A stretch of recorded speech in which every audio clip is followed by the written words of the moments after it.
السلام عليكم ورحمة الله تعالى وبركاته. أهلا وسهلا ومرحبا بالجميع معي في قناتي. اليوم إن شاء الله راح ندير لكم لحم مقلي ولا ستيك مقلي، يعني بالطريقة الصحيحة باه يجينا اللحم طري وما يجيناش ناشف. إن شاء الله وصفة اليوم تنال إعجابكم، إن شاء الله تجربوا وتنجحوا فيه وتخليوا لي رأيكم في التعليقات. يعني مادام رانا في أيام عيد الأضحى المبارك نستغلوا الفرصة ونديروا يعني كل أنواع اللحوم. كنت درت لكم لي كوت في الكوكوت ودرت لكم اللحم المفور. اليوم إن شاء الله ندير لكم لي ستيك ولا لحم مقلي ويجينا طري، يعني ما يجيش يابس وسهل التحضير. اول حاجه هنا البنات نخيروا اللحم. انا خيرت هذو الشرائح هكذا يعني من الفخذ، ما يكونش فيهم يعني الشحمه، وتقدروا يعني ديروا فيه الشحمه يعني عادي، كل واحد المهم واش يحب يعني. اول حاجه هنا راح نقطع شرائح يكونوا شوي خشين البنات كما شفتوهم، ما يكونوش رقيق بزاف باش ما يجيناش اللحم تاعنا يابس، ويعني كي يعود رقيق بزاف كي نجيو نقليو يجي يابس. ثاني الشريحه تكون شوي كبيره لانها تتقلص شويه صافي تولي هذيك هي. اول حاجه هنا راح نحتاجو ثاني زوج فصوص تاع ثوم. هنا الثوم اللي يحب ما يديرش يعني اللحم كي نكتفيو غير بالملح والفلفل الاسود راح يجي بزاف بنين يعني، ولكن انا حبيت ندير زوج فصوص تاع ثوم راح يزيد له بنه يعني. اول حاجه راح نحكموا هذيك الشريحه تاع اللحم، راح نخبطوها شويه كما راكم تشوفوا هكذا بهذا الاداه، هذا المطرقه تاع اللحم هكذا البنات راح تجينا يعني كامل، تجي نفس المستوى تاعها يعني تجي كامل قد قد، ويعني وطيب لنا مليح مش تقعد لناش من الداخل يعني نية ولا هكذا. كي نضربوها شويه بهذه المطرقه راح تجينا كامل شريحه كامل قد قد ويدخل لها الطياب من الداخل.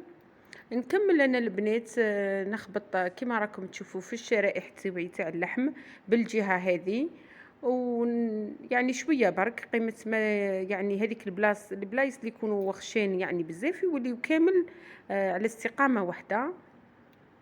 هكذا الشريحه تاعنا قلت لكم كي الطيب كامل كيف كيف ويدخل لها الطياب حتى للداخل.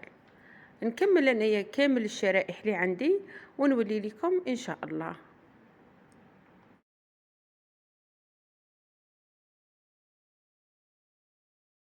هنا البنات بعد ما كملت خبطت يعني هذوك الشرائح تاوعي كامل ولاو كيف كيف، والشريحه تزيد تكبر شويه راح نجيب هذوك زوج فصوص تاوعي تاع الثوم نربيهم يعني فوق اللحم تاعي.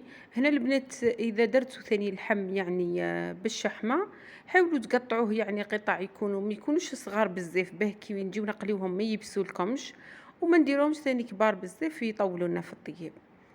يعني الا حبيتو تقطعوه قطع صغيره وديروا معاهم الشحمه يعني كيف كيف نديروا نفس الطريقه اللي رانا ندير فيها. بعد ما درت هذوك زوج فصوص تاع الثوم راح نزيد هنا زوج مغارف تاع خل. الخل هنا راح نعتبروه يعني مطري طبيعي للحم تاعنا، هكذا اللحم تاعنا راح يطيب طري يعني وما يطول النيش في الطياب. على بالنا بلي اللحم كل ما يطول في الطياب كل ما ييبس وينشف. دوكا هنايا البنات نحاولوا ندخلوا هذاك الثوم والخل في كامل الشرائح تاعنا تاع اللحم، يعني نحاولوا نوزعوا هذاك الثوم مليح في يعني في كامل الشرائح تاعنا تاع اللحم هكذا بهذه الطريقه هنا البنات. ونحاولوا هنا نجيبوا ورق شفاف ولا كيس بلاستيكي ونغطيو اللحم تاعنا كامل ونخليوه في الثلاجه مده ساعه على الاقل ونجيو نقليوه ان شاء الله. هنا البنات يعني اتونسيون ما تزيدوش الملح في هذه المرحله. في هذه المرحله كون نزيدوا الملح راح يطلق لنا الماء تاعو كامل هذاك اللحم، يعني يطلق لنا العصاره تاع اللحم ويجينا ناشف ويابس ويعني ما يطيبش مليح. نحطه هنا دوكا بعد ساعة. هنا بعد ما قعد لي ساعة في الثلاجة على الأقل راح نحط المقلة تاعي تسخن جيدا، النار تكون قوية مليح يعني حتى هذاك الزيت تاعنا اللي راح نديرو زوج مغارف تاع زيت نحطهم على نار قلت لكم قوية. الزيت تاعنا حتى يسخن مليح يعني حتى يسخن هذاك الزيت جيدا، وبه راح نحطوا اللحم تاعنا. انا هنا درت واحد زوج مغارف برك تاع زيت ما نكثروش. ها هو يعني زيت هنا يبان لكم بلي ما كثرت شويه برك. هنا وهو الزيت سخون مليح راح نحطو هذاك اللحم، يعني راح نحطوه وهو يعني المقلة سخونة بزاف والزيت سخون بزاف كيما راكم تشوفوا. هنا الطول يبدا يدي يعني اللون هذاك من الاسفل، نخليوه هنا البنات حتى يدينا هذاك اللون ويبان يعني باللي دانا اللون من الاسفل مليح كيما راكم تشوفوا. هنا كون عاد الملح درنا الملح في هذه المرحله كون يطلق لنا الماء. هنا البنات هو ما كانش هنا ما طلقناش الماء راهو غير الزيت اللي حطيناه فيه. نهزو هنا دوكا نقلبو بعد ما دا اللون نقلبو اللحم تاعنا كيما راكم تشوفوا ونخليوه يزيد يدي اللون من الاسفل. تبعوا مليح البنات الطريقه باه يجيكم اللحم تاعكم طايب يعني زبده وما يبسلكمش وما يجيكمش ناشف. هنا البنات بعد ما يزيد يطيب يعني من الاسفل يدينا اللون يعني واحد 5 دقائق ولا راح نقلبوه من الجهه الاولى خلاص اللي كنا حطيناه عليها. في هذه المرحله راح نديروا له الملح وشويه فلفل اسود. هنا في هذه المرحله راح نزيدوا الملح هكذا البنات راح يطيب لنا اللحم تاعنا مليح وما ينشفناش اكيد. نديروا هنا البنات شويه فلفل اسود ما نكثروش ونديروا شويه ملح ثاني على حسب الرغبه ونزيدوا البنات هنا نقلبوه من الجهه الاخرى يعني باه نزيدوا نملحوه من الجهه الثانيه. من بعد راح ننقصوا هنايا للغاز في المرحله هذه بعد ما نديروا الملح للجهتين. دوكا نزيدوا نقلبوه من الجهه هذه ونديروا له الملح من الجهه هذه.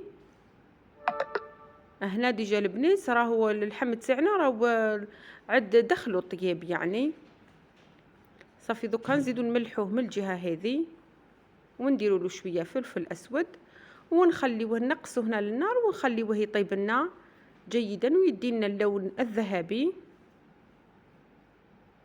هنا البنات نطيبوه ما خليوهش حتى يبس بزاف لانه راح يطيب لنا طري وما يديناش الوقت بزاف في الطياب.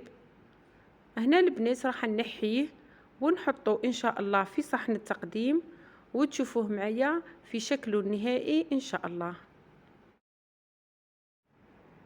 اذا هذا هو اللحم تاعنا في صحن التقديم.